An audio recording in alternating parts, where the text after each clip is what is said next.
अमरनाथ गुफा हिंदुओं का पवित्र तीर्थस्थल है जो हिमालय की पर्वत श्रृंखलाओं के बीच स्थित है। प्राचीन काल में इस गुफा को अमरेश्वर कहा जाता था। बर्फ से शिवलिंग बनने के चलते इसे बाबा बर्फानी भी कहा जाता है। मानता यह है कि जो भी श्रद्धालु सच्चे मन से इस पवित्र गुफा में बने शिवलिंग का दर्शन करता है उसे मोक्ष की प्राप्ति हो जाती है। नमस्कार दोस्तों, मैं आपका दोस्त चंद्रकांत, स्वागत है आपका हमारे चैनल में।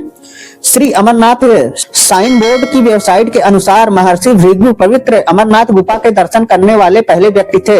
मानता यह है कि जब एक बार कश्मीर घाटी पानी में डूब गई थी तो महर्षि कश्यप ने नदियों और नालों के माध्यम से पानी को बाहर निकाला था।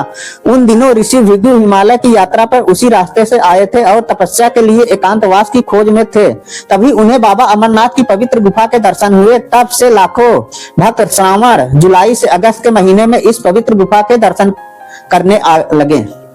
हालांकि पुराणों में पवित्र अमरनाथ गुफा के अस्तित्व का उल्लेख किया गया है। इसके साथ ही इतिहासकार कल्हड़ ने भी अपनी पुस्तक राजतरंगिणी में अमरनाथ गुफा का जिक्र किया है। फ्रांस के एक यात्री फ्रांसा बर्नियर ने भी अपनी पुस्तक में अमरनाथ यात्रा का विस्तार से जिक्र किया है। लेकिन एक कहानी यह भी प्रचलित है कि साल 1850 में बूटा मालिक नाम के एक चरवाहे ने अमरनाथ गुफा की फिर से खोज की थी। कहा जाता है कि एक साधु ने बूटा मालिक को कोयला से भरा थैला दिया।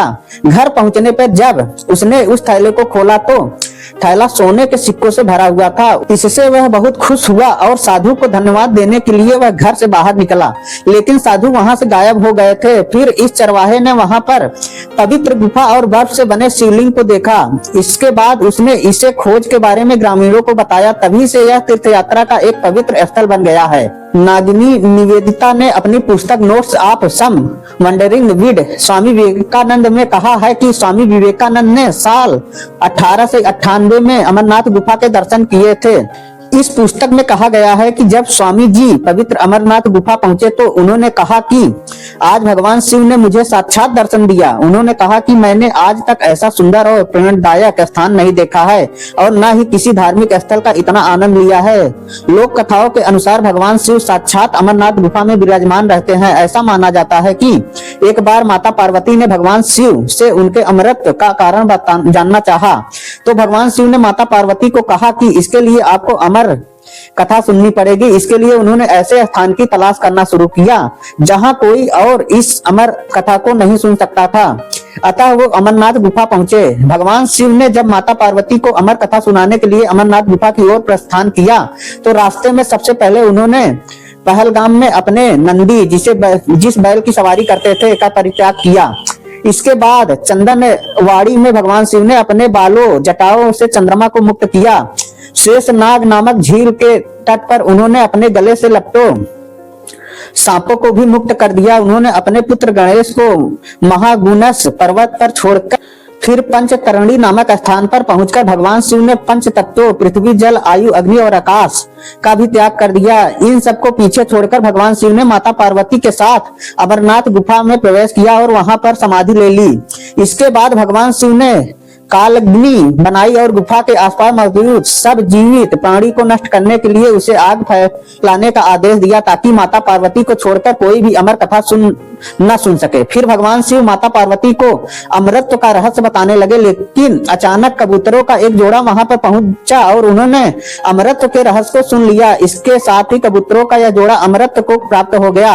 कई तीर्थयात्री कबूतरों के इस जोड़े को देखने का दावा करते हैं और उन्हें यह देखकर आश्चर्य होता है कि ये पक्षी इतने ठंड और ऊंचाई वाले क्षेत्र में कैसे जीवित रह सकते हैं। अमरनाथ की पवित्र गुफा गर्मी के कुछ दिनों को छोड़कर साल के अधिकांश समय बर्फ से ढकी रहती है।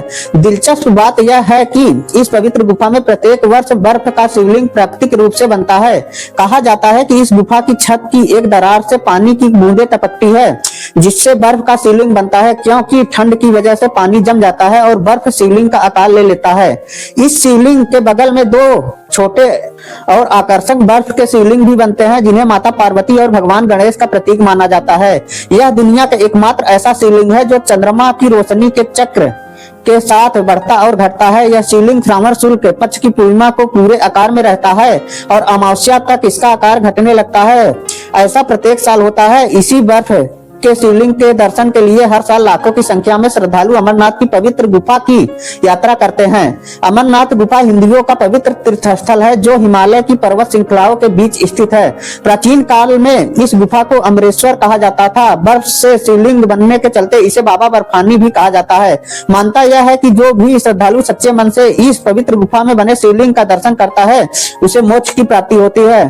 पुराणों के अनुसार काशी में लिंग दर्शन और पूजन से 10 गुना, प्रयाग से 100 गुना, नैमिषारण्य तीर्थ से 1000 गुना अधिक पुण्य बाबा अमरनाथ के दर्शन करने से मिलता है। मानता यह भी है कि अमरनाथ गुफा के ऊपर पर्वत पर श्री राम कुंड है। अमरनाथ गुफा में स्थित पार्वती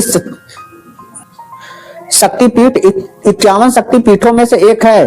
प्रारंभ में अमरनाथ यात्रा का प्रबंध का जिम्मा बूटा मालिक के वंशज और दशानामी अखाड़े के पंडित और पुरोहित सभा के हाथों में था। साल 2000 में जम्मू कश्मीर सरकार ने श्री अमरनाथ जी साइन बोर्ड का गठन किया और इसका अध्यक्ष राज्यपाल को बनाया गया। तब से अमरनाथ यात्रा के प्रबंध का जिम्मेदारी श्री अमरनाथ जी साइन बोर्ड के हाथों में है। आशा करते हैं दोस्तों आज का टॉपिक आपको बहुत अच्छा लगा होगा। अच्छा लगा हो तो लाइक, सब्सक्राइब और शेयर जरूर करिएगा। मिलते हैं फिर किसी नेक्स्ट वीडियो में, तब तक के लिए नमस्कार।